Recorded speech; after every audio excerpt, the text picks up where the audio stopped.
A very warm welcome to everyone.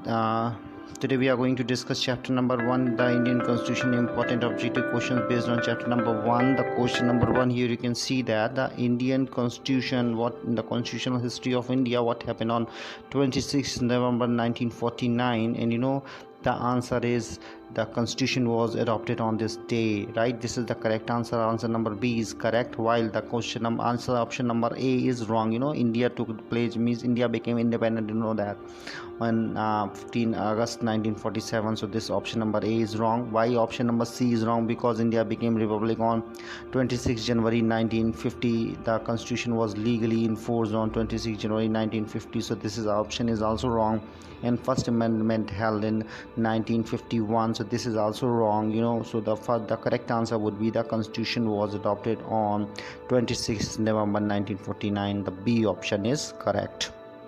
Next is who was the chairman of the drafting committee? The answer here is the B.R. Ambedkar. Everyone knows Bhimrao Ambedkar was the chairman of the drafting committee, while J.V. Kiplani was the chairman of the ad hoc committee on the fundamental rights. Dr. Rajendra Prasad, the first president of India, as well as he was the first president. He was the elected president of the Constituent Assembly, and Jawaharlal Nehru, everyone knows, was the first prime minister of India, right? So here the answer in the question number 2 would be Bhimrao Ambedkar. Right now, question number 3, India is a republic because why India is a republic? India is a republic because the representatives here are elected. So the answer is number 3 would be correct, that the head of the state is elected for a certain period. Like in the country, the constitutional head of the country is the president. He is indirectly elected for certain years, for 5 years. So this is why the option number 3 would be correct here. In question number 3, rest options are wrong.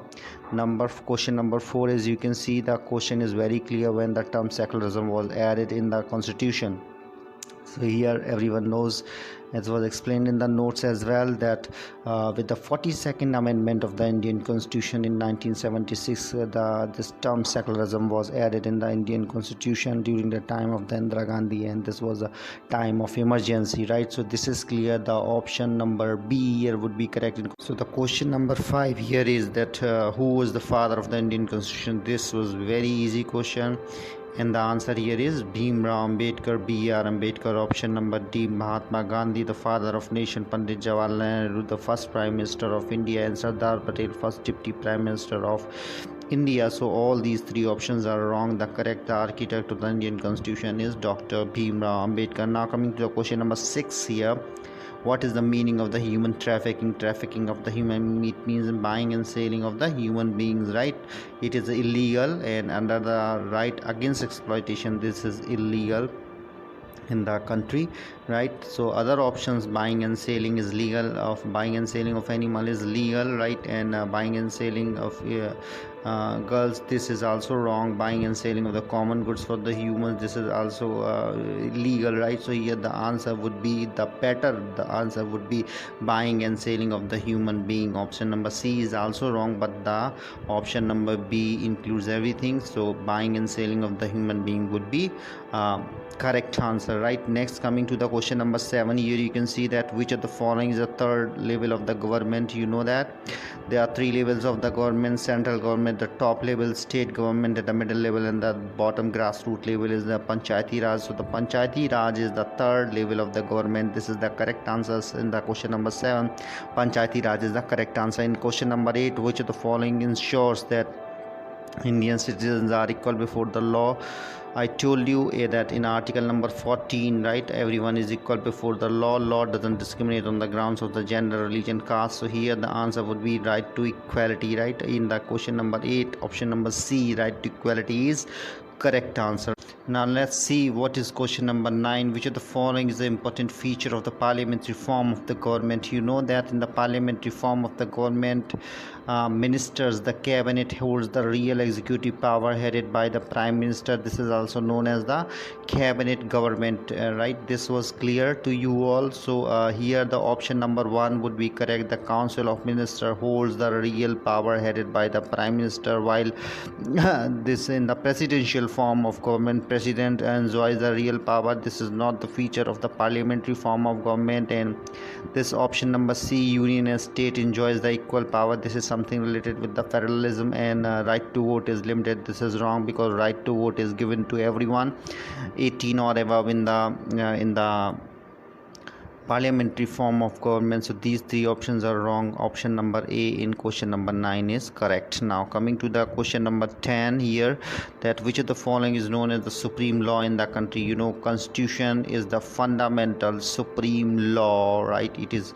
continuously growing, I told you in this chapter. So here the question number 10, the answer would be the constitution is the supreme law of the country. This is considered. So here the option number C in question number 10 would be correct, right?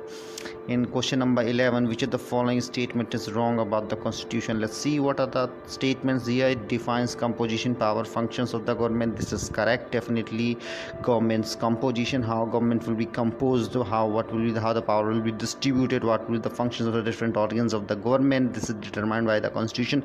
So option number 1 is correct. Here the what is wrong? So the option number 1 is correct. You know, the essential for the smooth functioning. This is also correct. It does not explain the power of the central and state government. This is the thing which is wrong about the constitution. So here the answer would be C. 11C would be correct. Is it clear to you? Why? Because constitution explains the power of the central and the state government clearly, right? So the option number C is, would be the answer of this, because this statement is wrong about the constitution. Now coming to the question number 12, let's see what is the following form of the government is known as the representative form of the government. You know, democracy, two types I told, direct and indirect democracy, and indirect democracy is also known as the representative form of government, right? So here the answer would be indirect democracy. Told you about the theocracy, that the religious leaders rule the country, and when one person holds the absolute power, that is known as the dictatorship, when they get the power by force. So here in the question number 12, the answer would be the indirect democracy, right? Is it clear? I hope everyone there. Now the question number 13, which of the following organ is responsible for implementing the laws? Who implements? Definitely executive implements. Different kind of questions can be formed here, right? Legislature legislate the law, makes the law for the country. Judiciary gives the justice to the people. It's the system of the courts. So here the answer would be the bureaucrats, the cabinet and the prime minister, right? The executive power, right? So here in question number 13, the answer is the executive. Is it clear? I hope to everyone. Now the question number 14 is this: the Constitution of India guarantees how many rights? I think everyone knows this. These are 6 fundamental rights. Constitution grants us, guarantees around 6, not around, it's correct, absolutely 6 fundamental rights, right? So the answer would be 6. Now question number 15, let's see. In the 14 question, the answer was C, 6 fundamental rights. In 15, the cabinet is responsible in the parliamentary form of government. Cabinet is responsible to the parliament, and especially the lower house, that is Lok Sabha, right? So cabinet is responsible to the Lok Sabha, or here the answer would be parliament, right? So here the answer is doesn't have the absolute power. Vidhan Sabha and Vidhan Parishad are the state assembly. So answer of 15 question would be A, parliament, right? So question number 16 is a fill up, and in the right against exploitation under 14 years of age, giving them employment is prohibited inside the constitution, right? This is illegal in the country, right? So answer here would be the 14 years of age. In question number 17, you can see that which of the following is not included in the right to freedom? The answer would be right to establish the religious institutions, because this is not under the right to freedom. This is under the right to cultural and educational rights, right, which is given to the minorities. They can establish their religious institutions, while these right to choose job, right to life, right to freedom of speech and expression is the part of the right to freedom, right? So answer of 17 would be D, right? Next one, number 18, you can see the country where there is no government, no rule, no law, or where the government is very weak due to wars, we can term as the anarchical system, right? So here the answer would be anarchy. Democracy is based on the elections. Monarchy is means queen or king hold the power. So here the answer would be anarchy. Answer number option number B, anarchy, of question number 18 is correct. In Question number 19, you can see the existence of more than one level of government is called the federal government. In the federal government there are more than one level of government. There are 2 or 3. Here in the country there are 3 levels of the government, so here is the federal government is the correct answer.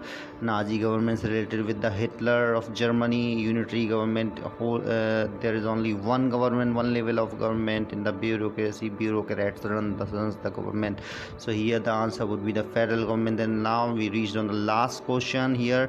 This is question number 20, very easy, and this is the part number 3 where constitution has the fundamental rights inside the constitution, right? This is enforceable, means court protects them, court gives justice if there is any violation of these fundamental rights, and these fundamental rights are very essential for us. And this is the end of the chapter. Here I'm ending. I hope this helped you all, and we'll come with more social science videos. Thank you so much for watching.